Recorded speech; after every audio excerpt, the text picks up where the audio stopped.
I don't care what you look like or what you think. I don't care what you do or where you're from. All I care about is that gift hidden inside you. And all I want to do is help it come alive. Because where we're going, we're going to need a lot of heroes. For the record, 10,000 Heroes is brought to you by Momentum Lab. The point of Momentum Lab is to turn idealists into impactors by aligning your dreams and aspirations with success in every area of your life today. Momentum Lab is like a playground for your highest self.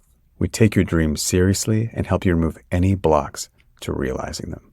We do this through courses, virtual events, in-person events, and our signature year-long accelerator.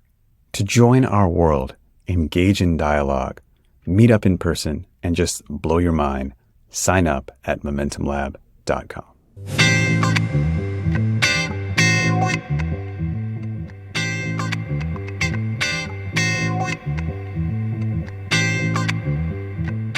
Hello and welcome back to another episode of 10,000 Heroes. I'm your host, Ankur Shah Delight, and today is an interview episode. It's our weekly foray into investigating meaning, purpose, and inspiration through the crystal structure of another human being.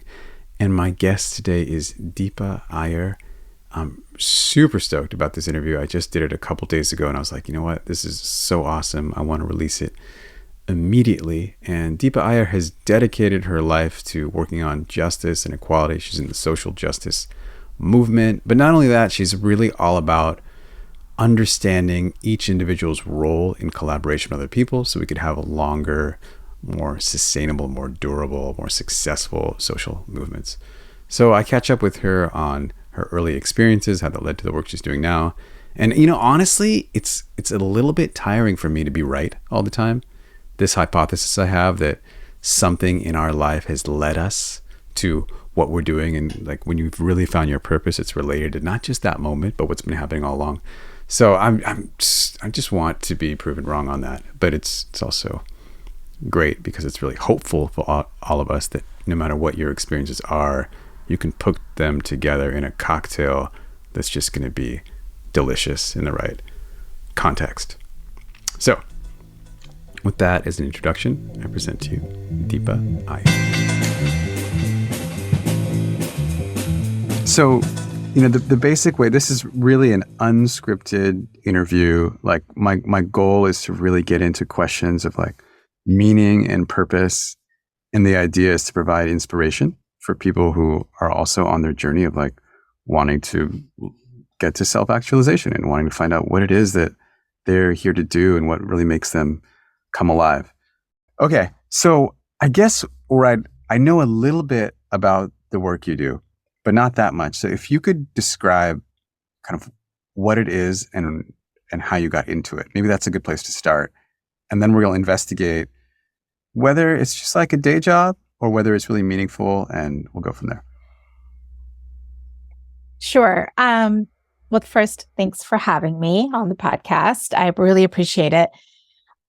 I would say that my work, not just what I'm doing right now, but over the course of the past 2 decades has really been in service of social movements that are focused on advancing justice and equality and inclusion. And so all of the work that I have done has been towards that purpose. And I've played different roles over the last 2 decades in meeting that purpose the best that I can. Currently, the role that I play is at a nonprofit called the Building Movement Project, where I run a project on multiracial solidarity practice and provide research and reports and tools that folks and organizations can use to do their work on social change in a more effective and long-lasting way. Okay. And so you've played many roles in this movement over the last 20 years, but for you, the drive has always been this inclusion, justice, and equality. Is that? Yeah. It's been to be part of efforts that are advancing us towards those ideals. Yeah. And presumably, you could have done any number of other things. What were you trained at as in high school or college or graduate school or whatever you did? Well, I think that some of my interests are rooted in my own experiences and my family's experiences. We are immigrants from India who moved to the state of Kentucky in the mid 80s. And so a lot of my interest in belonging and inclusion actually can be traced back to experiences of feeling othered, of being bullied, of feeling marginalized, as my family and I were kind of navigating how to fit into the American landscape. And Would, so I think a would lot of it you goes back there. would you paint that picture a little bit for me? I mean, so I had kind of a similar experience as an Indian immigrant, or my parents were immigrants, but I'm just curious what it was like for you in Kentucky in the 80s. It's probably a lot like what you think it was, to be honest, you know? Well, you know, I can share that I was 12 years old when we moved to Kentucky from Kerala, India. And obviously, being an immigrant at any age to a new country is really tough, right? Because you're trying to fit into a different culture and understand it. But I'm realizing more and more recently that being an immigrant at that age, the age of being an adolescent and just trying to figure yourself out, was, I think, even tougher for me in ways I haven't fully processed. And I've actually been seeing that more because I have a child who is now 12. And Mm, so as I kind of watch him navigate what it means to be an adolescent, I have been having a little bit more compassion for my 12-year-old self to recognize that I was handling a lot and moving through a lot and balancing a lot. And so it was a tough set of experiences to be displaced from a setting that I'm sure, you know, you can relate to in India, where you have a very large ecosystem that you're connected to. You know, we lived with my grandparents. There were people all the time in our home. And then to come to Kentucky, where we're in like this 2-bedroom apartment and it's just the four of us mm, and we don't have community, that was really hard. It was very isolating. And then on top of that, being in school, you know, as in middle school, and realizing that nobody looks like you anymore and nobody sounds like you anymore, and having that mirrored back in terms of being, you know, made fun of for my accent or the way that I dressed or the way that I wore my hair. It was always clear to me that the differences were very obvious, not just mm, to me, but to my classmates. hmm. Hmm. Was this a rural town or a No, it city or? wasn't a rural town. It was Kentucky, but it wasn't rural. No, it was Louisville. So it was a big town. But in the 1980s, when we were there in the mid 80s, there wasn't a large Indian community then. And so it was like a very small group of families that had moved there. And so it's definitely different than growing up on the coast, obviously. I Yeah. don't know where you grew up, but yeah, different Yes. experience. Yeah. So I was born in San Jose, California, where there's a Oh, large, even at that yeah. time, there was a pretty significant, this is in 79, 80, there was a pretty significant Indian community. But even then, my mom said they would just find people by going through the phone book and looking for like common Gujarati last names, and then they would just call them. Right. Yeah, totally. So, Yeah. Or like the Indian grocery store, right? And talking to anyone who's there to find community. Or in our, you know, like we didn't have like a temple, or I grew up Hindu. There wasn't a temple or anything at the time. So it was really like a lot of community building happened in people's homes. yeah. Yeah. And then when I was in middle school, when I was in sixth grade, I moved to rural Washington State, where there was the only Indian woman or family here was a lady we saw in Safeway, and she Mm. ran over to my mom and was like, "You're coming over to dinner tonight." And that has remained one of my like aunties and one of my Oh, I mom's love best that. friends to this day, you know, 30 years later. So, I love that. I think that's like a ubiquitous experience for so many of us, right? To be like, oh, familiarity, connection, possibility. yeah. I think it's so important to have that kind of community building happen organically. Yeah. And so did your parents, after a few years, or did you find community, whether it was with Indian or non-Indian people, or did you have this sense of isolation throughout your adolescence there? Um, so we definitely were able to connect with other Indian families, and my parents made sure that, we were connected to like the Malayali Association um, and had our fair share of like aunties and uncles that we were connected to. So that was really helpful. I think for me in school, it was different because, I was honestly one of very few people of color throughout middle school and high school, and also went to Catholic schools. So it was still, I think there was a lot of dissonance between what I was being exposed to at home, which was very much, we spoke Tamil at home. We went back to India every summer because my entire family lived there. And so there was a lot of that connection at home, but then, being out in the world, it was very different. Mm-hmm. And I think like all immigrants, trying to figure out how to reconcile these two aspects of my life. But I think the bigger piece around inclusion and belonging is a thread that I think I kind of continue to pick up on during college and then law school and later on. Yeah. So when did your strategies get successful and you felt a sense of belonging and this integration of these two worlds? That's a great question. I feel like I'm still searching at some level, right? But I will say that the strategy, as you put it, that has most worked for me is when I'm in community with people who are either having similar experiences or have also been thinking about what it means to change structures and systems in this country so that there is a safety net and community care and policies that actually are going to make people have the access to equality and justice. So what does that mean? I think in college, I don't think I could articulate all this, obviously, as I was growing up, but I can look back and see in college, it was really important to me to help to start an Indian Students Association on campus and be part of sort of the leadership of that association throughout the course of my time there.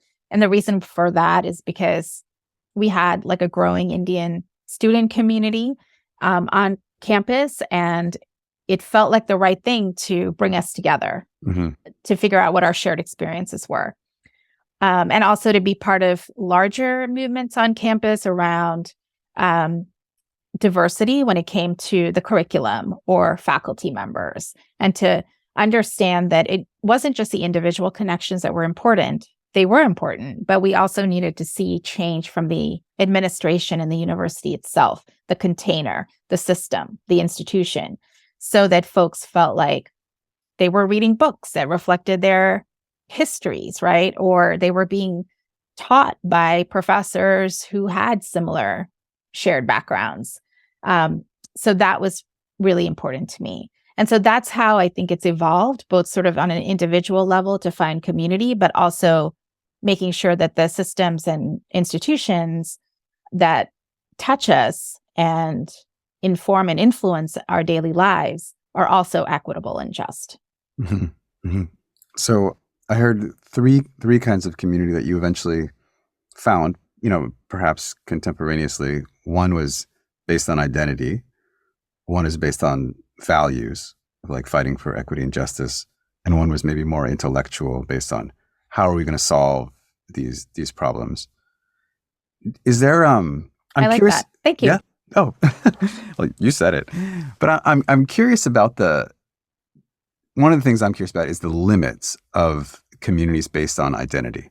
Because one way I see like the flowering of our human story is people loving each other based on like really small group identity, and then having this like wall of the other. And then that slowly expanding, beyond family into clan, and beyond that maybe into language, and eventually like this grand invention of the nation state, which brings all these millions of people together under a single flag, but then like hating all the people outside of that. And I see hopefully our journey, is this expanding circle where we can kind of do without the wall of the other at some point. But I'm curious for you, this community based on identity, did you ever hit a limit with it, or were there any downsides to that for you, or was it generally positive or always positive for you? Yeah, no, I think just as you said, I think that there are ways in which identity formations can be exploited or weaponized, such that they create these binaries of who belongs and who doesn't, right? And I think that that's what we should guard against. But I do think that identity oftentimes can be a starting point, an entry point for feeling like we're seen, that we're not the only ones, that there are connections that are really important that shouldn't be erased around our history, our language, our ancestors, our customs, our cultures. And so I think that when identity is at its best and identity formations are at their best, they do a lot of that. I also think identity can be an entry point to figuring out one's political home and what one believes, right? And so that's why, for me, it has always been important to see myself as, yes, an immigrant from India, but also someone who's connected to the Asian American community. And the reason for that is because I see the power of us as a political force, as a group that responds to inequity in this country that is against us or other communities of color. Right. So I think that it can't just be about, oh, I see you and you see me. I think that's really important. That's the entry point. But it's really important to also connect it to some sort of larger journey around change, social change, political change, community change as well. Yeah. And that's reflected in that journey you went on in college, where you're like, hey, not only I'm going to meet these people, we're going to start this organization and get the institution to transform and reflect our values. Yeah. And I think most of my work has been in that vein as well. Once I started to get involved in the nonprofit community. Mm. And when did the interracial, is that the word you use? Multiracial solidarity component come in? And is there a personal origin of that as well? I think that's always been there. Again, I don't think that I had the words for it, but even as we were just talking about college, part of the work to change the institution's policies around curriculum or faculty diversity was not done in isolation. It was done with other students of color, other organizations, right? And recognizing that when we come together and we're not working in silos, we have a much more powerful voice. And that's what I mean about the political powerful voice. So I think that that's a lesson I learned early, even though I wouldn't say it. I wouldn't have said it in this way back then. And then for me, a lot of it got very crystallized in the years following the 9/11 attacks, which was really like a watershed time for me. And that's when I was running an organization that works with the South Asian community nationally and began to really see the importance of both building within the community, but connecting across other communities of color. So that's really when I think a lot of the solidarity pieces began to crystallize and evolve. And what did that organization do? I mean, we talked about it before, but I think it's really, really profound. So I'd just love for you to share a little bit. Yeah, so the organization is called SALT, South Asian Americans Leading Together, SAALT.org, and they're still doing amazing work. But I was there for 10 years, and a lot of our work was really to respond to the backlash that was affecting South Asian, Muslim, Arab, and Sikh community members in the wake of 9/11. So, as you likely know, both in terms of hate violence, attacks at gurdwaras and mosques and temples, to students who are mainly Sikh and Muslim being bullied in classrooms, along with the state violence that we saw. So policies like the Patriot Act or special registration, the ways in which communities, particularly those who are Muslim, were profiled, investigated, surveilled. So we worked on sort of the breadth of that experience that our community members were facing. And we did it in concert with a network of local South Asian organizations around the country. And how did you help? Was it effective? How did you address the fact that people are randomly attacking people with large beards or turbans in the wake of 9/11 based on nothing but seeing them and being, upset? Like, how do you improve that situation? We did a lot, and still continue to. So, part of what we did was to engage in policy advocacy. So it was very important for us to have a voice in Washington, particularly on the Hill or with government agencies, to make sure that we were reflecting what our community's needs were and demands were. Because at the time, there was no national South Asian policy voice in Washington.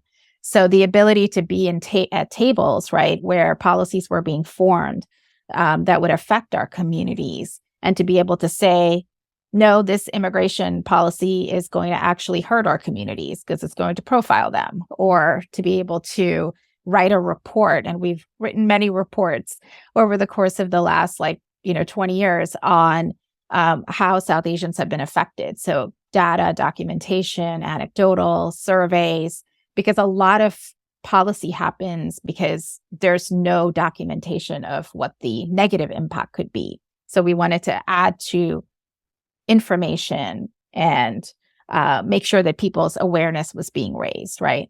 And so policy advocacy and documentation were big strategies for us, along with community building. So we did a lot of work to do sessions in South Asian communities, like, these are your rights on immigration. These are your rights when it comes to profiling and where you go and what you do about that, right? So we did a lot of that.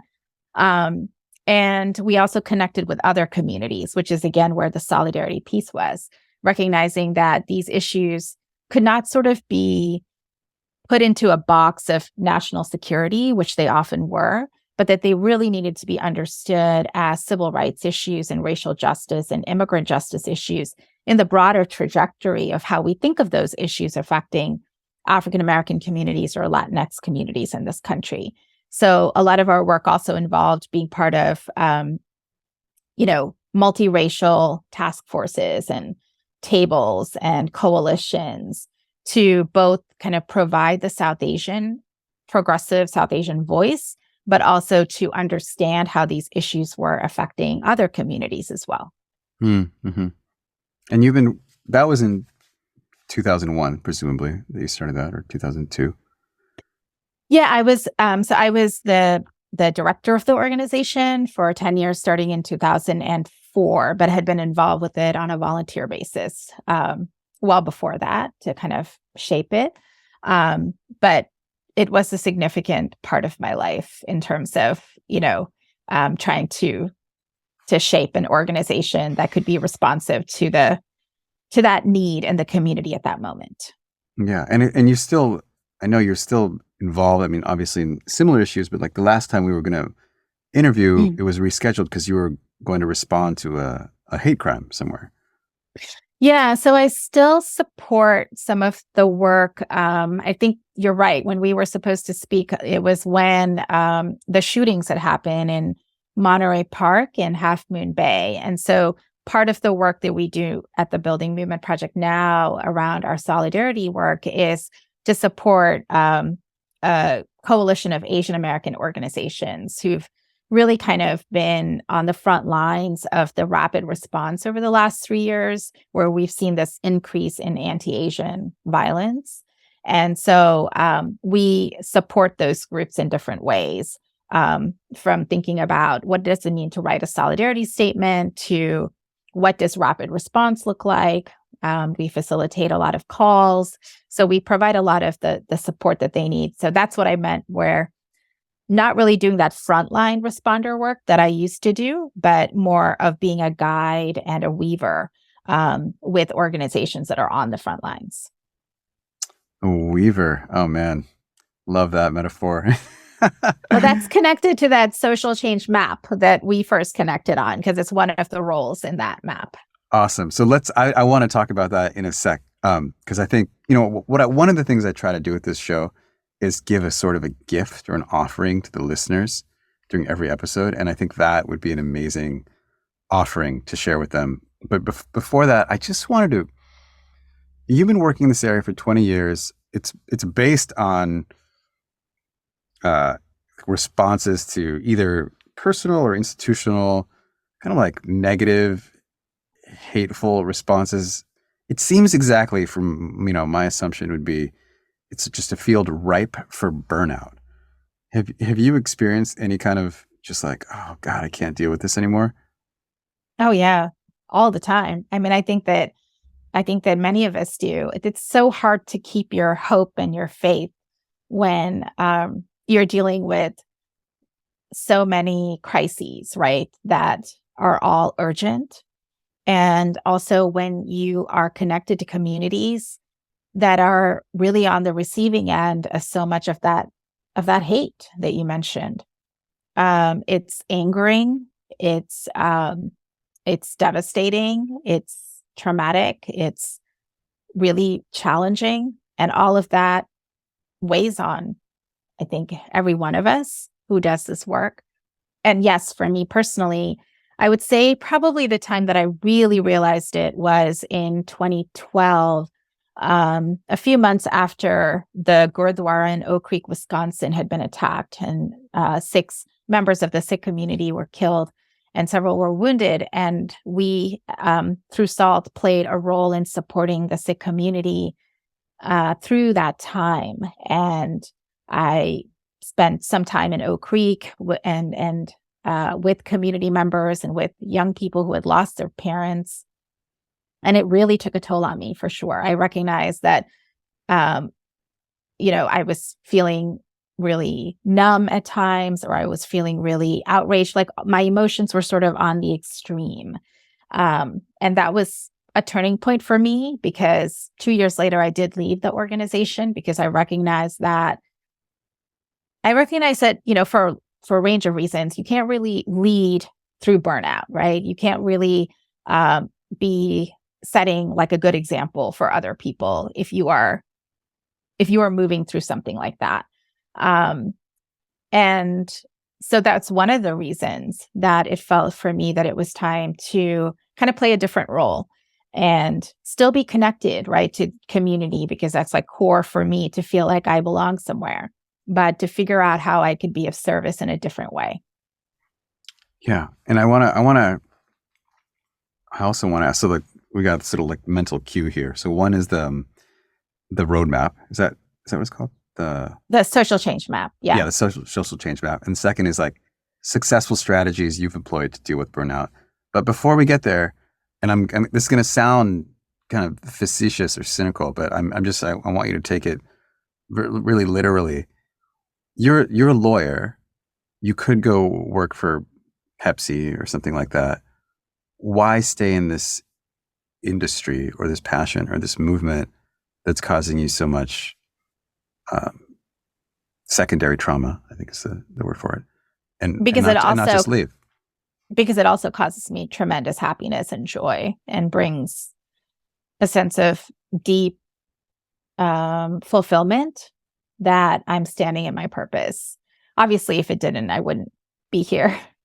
But it does that, and I think it's about what I'm learning is that it's about figuring out the way to discern when something is going to be really hard and challenging, and discerning that and saying, okay, I don't have to play this role of frontline responder, right? I could do something else that still enables me to stay connected, but enables me to be resilient for the longer run, because that's important too, right? So I think I'm trying to cultivate a quality of discernment in myself to figure out the structures and ecosystems and moments and contexts in a better way than I did before. And it's the process of like unlearning and learning a lot of things. But the other reason I stay beyond, the fact that it does bring me joy to stay in this space, and it does bring me a lot of hope and faith, because I'm literally connecting to so many people who are doing amazing transformative work in their communities. And that's a huge boost, right? Just as there's sadness and pain and all of the other pieces that I mentioned, there's also this surge of hope and faith and possibility because of what is happening right now, not just here in the US, but around the world when it comes to social movements and social change. But I think in addition to that, it's just that this is where I feel me, the most in these conversations and these communities and doing this work. It's where I've sort of been able to find the sweet spot of like my skills work properly. It's a space of tremendous possibility and exploration and experimentation at some level too. Creativity, it's very generative. And all of that like appeals to who I am. So for me, it's the sweet spot. I love it. Wow, that's great. And it seems like you found a way to stay in the same sense of like meaning, but to do actions and be exposed to stimuli that are more energizing rather than more draining. Is that? Yeah. I mean, I think that, it's important to kind of assess at any given point how we can be or try to bring out our highest self, right? In certain experiences. And that changes. It changes depending on the context. It changes depending on what you're going through in your personal life. It changes depending on who your colleagues are and your co-conspirators are. So it's always changing. But I think for me in this moment in time, as we're talking today, right, I do feel that I've sort of figured out the types of, what's the right word? I think I've figured out the characteristics that bring out my highest self in this work. And those include a level of flexibility, a level of creativity, and a level of accountability and connection. So these are all the values and characteristics that I think I look for. And I'm super grateful that in the place that I'm at right now, I have found those. And that's been the kind of the right recipe for me. And I think it's important for everybody to think through that. What are the characteristics that bring out your highest self? Like every time you felt like, oh, I'm standing in my sweet spot, or everything is aligned, right? When we've all had those moments, those sparks. So thinking back to that and cataloging those and thinking, well, what was happening around me when I felt that? Like, who was I working with? Who was surrounding me? What was I doing? Right? Less about like what was the name of the organization and things like that. It's really about the feeling that one had in that moment of alignment, and then recognizing what was around you at that time, and then leaning in to try to replicate that. Not just like once every year, right? But how can we replicate that a few times a week? Yeah. If not every day, if we're extremely lucky.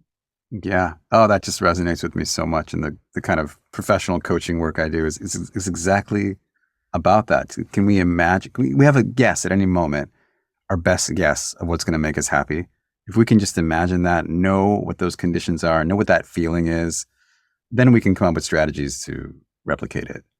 Mm-hmm. If we dare to live in that every day, if we think we deserve it, right? Right. Yeah. It's a leap. It's a leap of courage and faith in oneself too. Yeah. Yeah. Beautiful. Okay. So my intuition, I could be totally wrong here. And if so, we'll just totally remove this segment. But my intuition is that you have some strategies for burnout that would be useful for us to hear. Strategies for burnout. I think that you've used personally, that's experimentally verified in Deepa grounded Iyer's in life. in my own personal experience. I don't know if they'll work for anyone else, but so I think one of the key things, and I actually write about this a little bit in my book too, is the the ability to discern. I think that's super important. So our cup is only going to be able to keep giving, right, to a certain point. So I think one of the questions that I've asked myself is, what drains my cup and what energizes my cup, right, of me? And recognizing, secondly, and this is the hardest part for me, is to discern when that cup is being drained.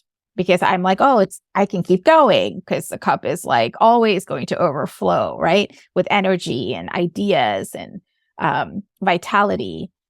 Clearly, it's not true. So understanding who and what will drain my cup of energy, and then really being discerning when my body is giving me the signals of that. And I think that's the other piece, the second thing, which is like trusting that our bodies are responding to our levels of energy. That's been a lesson that I've learned. And it affects people in different ways, right? Like a lot of people sometimes will say, I'm so tired, I'm always fatigued. That's an energetic response that might be helpful to think about when one is thinking about burnout or fatigue, right? So what drains and fills the cup? Discerning the signals when that is happening, the draining is happening. I think the self-awareness is the first thing. And then the strategies to deal with that could be everything from whatever, is needed for your own care. And I think everyone has their own ways of figuring that out. So really getting into the habit of doing those things more regularly rather than when the cup is drained. Yeah. And that takes time and it takes scheduling, and it's not always easy, and I don't always do it. But choosing to do that, right? And finding and preserving the time to do that. So I have colleagues who will block off time in their daily schedules to say, go for a walk or eat lunch or whatever, right? And that's the way that they're kind of preserving their time to say that this activity is just as important to me so that I can show up for that like 3-hour Zoom meeting that we have later. And I think it's important for us to recognize that that's okay, right? And to make space for that. Yeah, it takes such an unusual amount of self-love to be able to do that. I think of someone, or myself, I've had this multiple times, where you're injured, and like once you're injured, you're like, oh, I'm going to do this yoga thing. And then the minute the pain stops, you totally stop doing the yoga thing that's going to prevent the next injury. Absolutely. Yeah.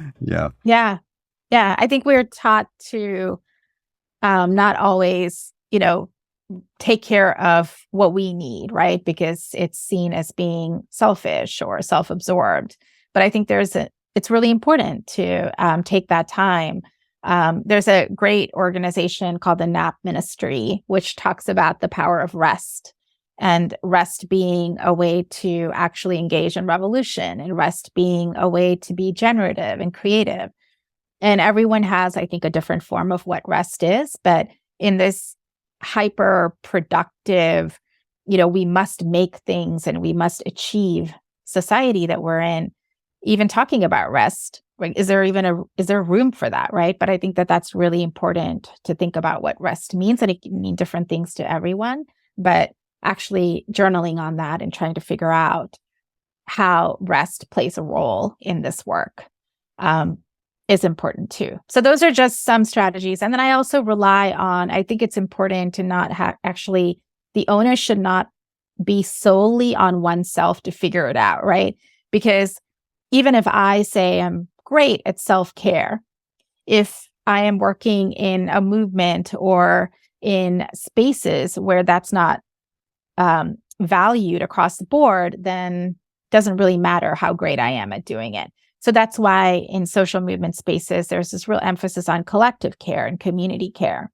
So that could look like organizational policies that make sure that folks have access to alternative healthcare or mental health care. It could look like seeking out guides and coaches and peers to be in dialogue with each other, right? So there are also ways in which our organizations and larger structures have to practice community care through policies and practices so that we are not left to tend to ourselves on our own, because we're part of this larger ecosystem. Yeah. Awesome. Oh, thank you. Thank you for sharing that. And maybe that's a good transition into the social change map. Yeah. Yeah. Sure. And I know it has this, I mean, and the reason we met is our friend Abby Yeah. posted it, and the graphics, like the presentation of it was so beautiful. It was like visually stunning is what drew me in, and then I read it and I was like, oh, this is amazing. So we're not going to be able to have that for the podcast listeners. But if I'm guessing there's a way you can still describe it in a way that makes sense without the visual aid. Yeah, sure. Sure. And I'm sure you'll share a link out to where folks can Definitely. learn more and see it. So this is a framework that I think helps both individuals and organizations figure out the right roles, the most effective roles that they can be playing in a given moment to advance their values. So the framework has 3 components to it. It has sort of a middle circle where you identify your values, equity, care, whatever it is that is important to you. And then it invites us to think about the roles in which we show up to advance those values. There are 10 roles that are contemplated in the framework. So they range from healer to disruptor to frontline responder to storyteller and others.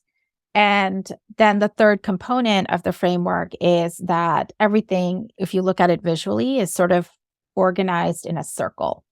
And what that indicates is that we're only successful and effective in advancing our goals if we're in relationship to each other, right? And so what are the threads of connection between people and organizations who play these roles? How can we strengthen those? What would happen if we actually thought about being in service to each other rather than just to ourselves? So those are some of the questions that are contemplated in the ecosystem framework and the 3 components that go with it. And I think the reason people resonate with it is because I've been told that it's a way to kind of see oneself, right, beyond your title or your job, to see oneself. So oftentimes people will say, I see myself being someone who likes the role of the visionary, which is the person who can see the North Star, who inspires us to get to that North Star, right? Like where we're going, where we need to go. And they'll say that that's who I want to be, or that's how I want to show up. And so how do I kind of figure out the right spaces in which I can assert the role of the visionary, right? Or others will say, I play 8 of these roles all the time. And that might be a moment to think about burnout, right? So if you're fatigued because you're playing like 8 out of 10 roles, it's an opportunity to think about how to scale back, how to make space for others, how to pick a role that maybe is in service to the ecosystem at that moment, and understand that you can come back to the other ones at another time. So I think it's a tool for self-awareness. It's a tool for people to find a point of entry if they're just getting started and thinking about equity and justice. And as I mentioned, it's a multidimensional resource. So organizations will use it. So I work with, for example, philanthropic organizations that will use this to map their grantees and to think, oh, okay, we have a lot of grantees who are playing the role of the builder. And the role of the builder is to really create the systems, organizations that advance us towards our vision. But we don't have any storytellers who are sharing out to the public all this work that's happening on the ground, right? So how do we expand our grantee ecosystem to identify groups who are playing that role as well? So we have a more diverse ecosystem of grantees. So you can use it whether you're an individual, an organization, or a collective. Yeah. Well, I think what I really like about it, because I've used a bunch of different analytical frameworks as a coach, but they all tend to really focus on the individual. Like, what's my zone of excellence? What's my zone of genius? How do I use my time? But this is really like, it's baked, the knowledge or the understanding of interbeing is really just baked into this. That if I have any goal of consequence, like something that is really not just for my own material pleasure, but something like longer term or more transcendent, or, these values talk about justice or equality. It's going to involve a lot of other people and a lot of other components. And there's just no way I can do it by myself. And so it would behoove me to situate myself in context with my collaborators, or as you point out, if I'm doing all the roles, there's like something deeply wrong. Yeah, I really, really appreciated the way that you synthesized that. That's absolutely right. That's why it's connected to solidarity and interconnectedness, right? And community. That even when you look at social movements, they never happen in a vacuum. It isn't just, the charismatic figure. It isn't just Dr. King, right? It is a lot of other people and organizations who played different roles that we may not have seen as visible ones. He was our visionary. But there were, people like Ella Baker and people who worked on the March to Selma on voting rights, and people that we don't know the names of even, who played valuable and important roles in that ecosystem to get us towards the civil rights progresses that happened in the mid-60s and beyond. So that's why it's important to think about it as a much larger ecosystem. Yeah. And I want to point out to the listener, it's not just a way of thinking about things, but it is a tool in the sense that there's questions that you can go through and answer them and learn a lot about yourself in that process. And I'll link to one of those documents, or maybe there's videos or other things that are helpful for them. There are videos, there is a worksheet, and then there's also a workbook that I released in November of last year called Social Change Now. And it is basically, it's a workbook, it's a journal. So there are lots of prompts. So if you like a good journal, it might be something that you would like to have on hand. And it's a way for folks to not just read something and put it on a shelf, but to actually practice it. Fantastic. So, all right, here's like more a visionary question. 5 years from now, where would you like to be? One of the things about me is that I don't actually set those kinds of goals. I think that I like to kind of put things in motion and see how one river leads to the next river, to the next ocean. So I don't actually have like written out goals like that. I think for me, the one thing I will say that I'm really intentionally focused on is both sort of deepening a spiritual practice for myself, as well as doing a lot more writing. Those are things that I keep coming back to as I think about that alignment as desires and aspirations that I have. And so I figure that in 5 years, I will be integrating a lot more writing into my life, and that will be for the public. But I don't actually plan out things like, this is going to be my next job, or, this is the title I want. I don't actually move in that. I've never sort of moved in that direction. So I'm hoping that I will still be of service to the communities that I've sort of grown up in, the South Asian, Asian American communities, immigrant communities. I want to be of service. I want to do more writing that will touch upon a lot of the pieces that we've been talking about, and writing that's not just like ideas, but writing that's about practice and what we're learning, what we're unlearning, what we're iterating, what we're course correcting. So that will be important to me as well. And I'm pretty sure that a lot of my work will also be informed by the state that this country is in 5 years. We're in a real moment of transition. And so I'm going to be asking myself, like, how can I be of service to the values I care about and the people I care about as this country moves through some really difficult times up ahead? Okay. So this is funny because people give me a variation on that answer quite a bit. And I don't like it. So, but I want you to help me understand, because what I see a lot is like, I'll ask people about goals. And if your goals don't have to do with a job or a salary, then people will be like, oh, I don't have goals. But you can't. I mean, those are two like very clear goals. One is like how you want to spend your time, how you want to make an impact through writing, and the other like growing your spiritual practice, and the third of like staying connected to the pulse of what needs to happen. Like those are goals. Hmm. But somehow, like the word goal, maybe this is a question.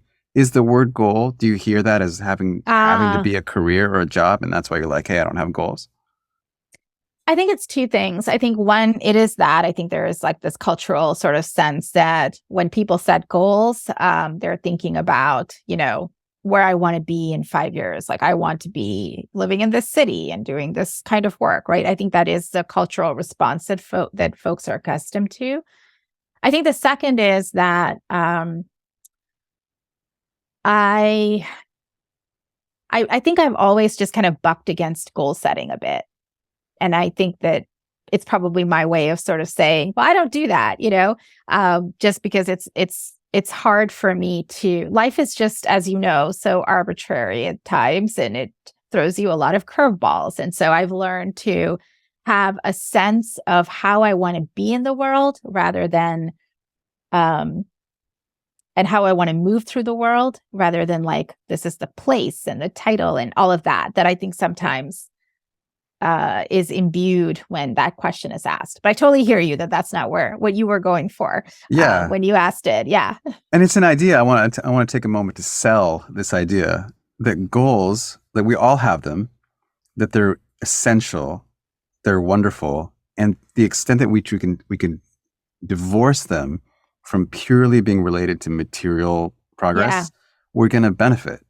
Because how you want to Mhm. be in the world is a fantastic goal. I spent 12 years traveling after college, working precisely on that, but it was still a goal, Absolutely. right? I think that oftentimes goal setting is around what we're doing instead of how we're being or Yeah, how we're in relationship to, the world around us. Um, and I think it's great that you're trying to subvert that and disrupt that narrative. yeah, yeah. You're a Thank you. disruptor there. Yeah. Yeah. Awesome. Okay. There's two. I mean, I just keep coming up with more things I want to talk about. You have a few more minutes? Yeah. Okay. There's two things that came to mind for me. One is a pop culture question, which I am notoriously bad at. So the fact that I'm asking this is just hilarious. Have you seen a movie called Wakanda Forever? I have not seen that yet. My child just saw that, but I have not seen it yet. I saw the Okay. first one, but not the Okay. second. So for me, I was a little disturbed, but maybe we should I'd like to have you on later after you've seen it. Okay. But it's Okay. related to like multiracial solidarity. Hmm. And I think they have a message about imperialism, white supremacy, and multiracial solidarity that I'm curious what you think about. I think I saw some writing on this actually when it came out. I remember now, but yes, once I see the film, we can have a conversation. Awesome. Wonderful. And then the second is, somewhat tangentially related. I think I grew up in rural Washington State. It's like overwhelmingly white. Most of my friends were and continue to be overwhelmingly white because they're from there, from Stanford. So I'm Indian, but I'm not that connected with Indian community or people of color or this kind of thing. So I can kind of hear things maybe from like a white lens sometimes. Mm. Maybe, I don't know. That's really presumptuous.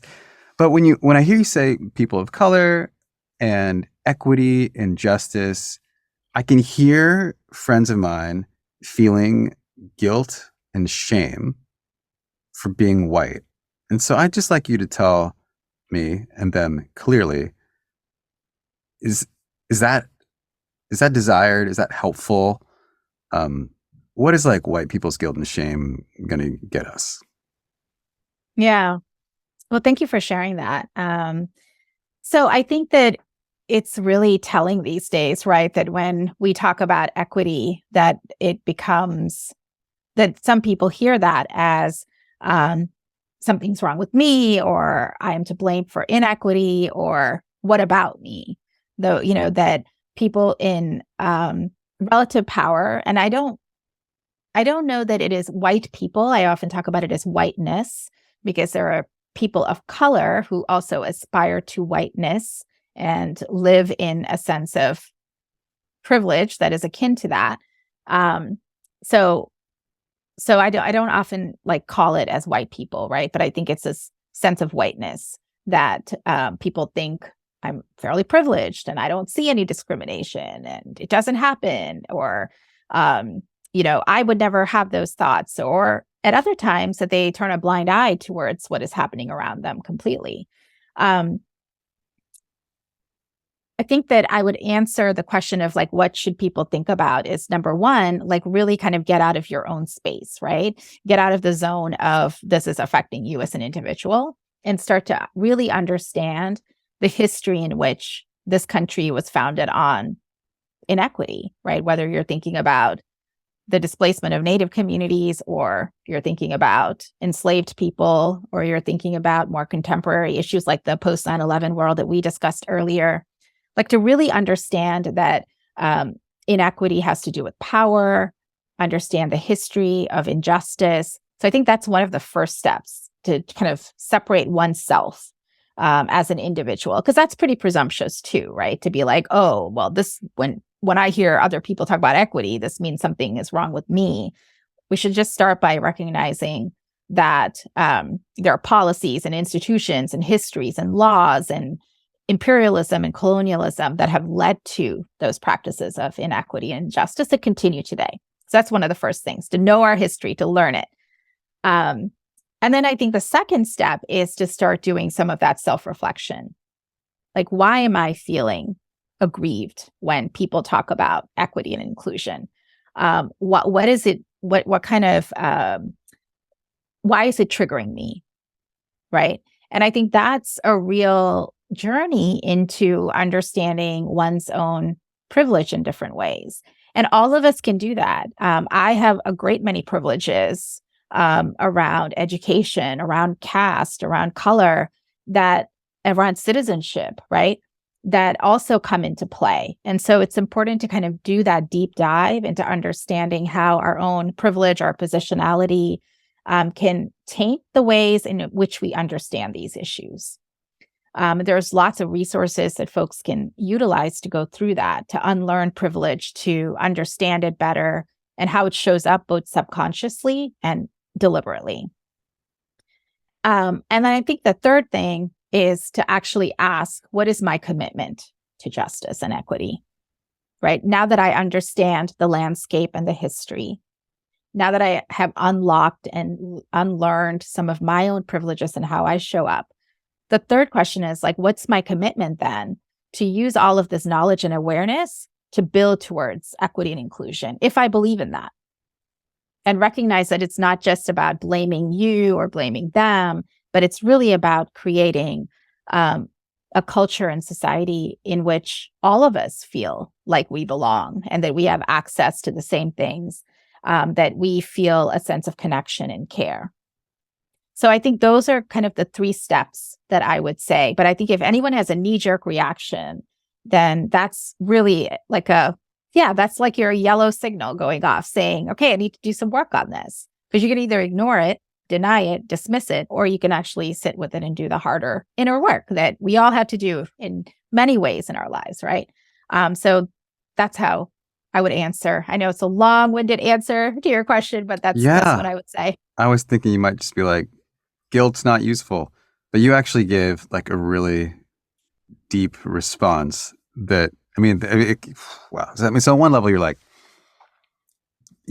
our reactions, and specifically in this case, to language of equity and inclusion is an invitation for self-reflection.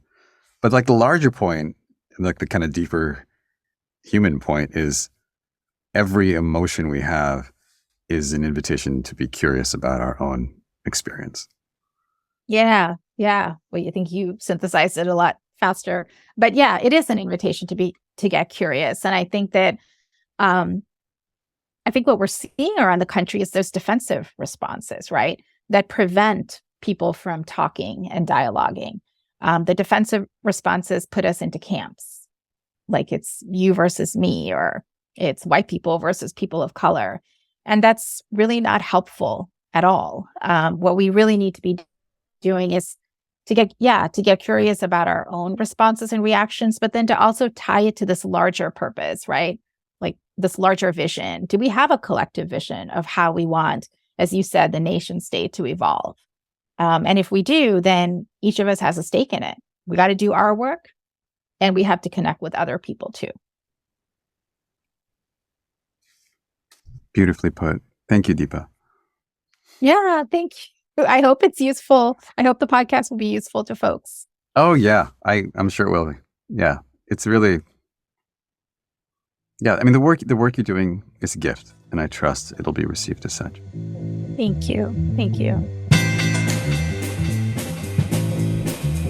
Hi everyone, this is Martin San, producer, editor, and sound designer for the 10,000 Heroes Joe. I just wanted to take a minute to thank our guest for joining us, and also thank you for listening. 10,000 Heroes is brought to you by Momentum Lab.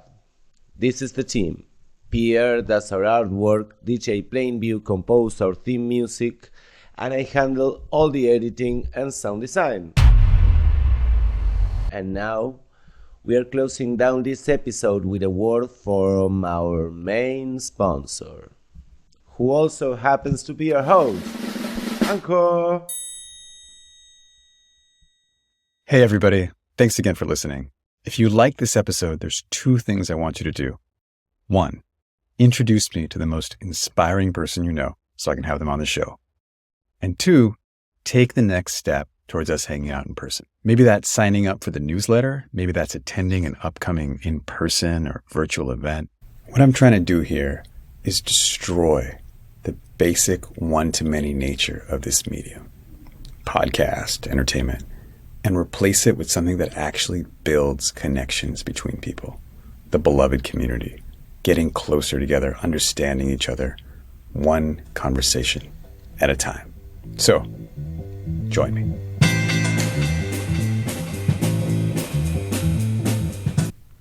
Bye!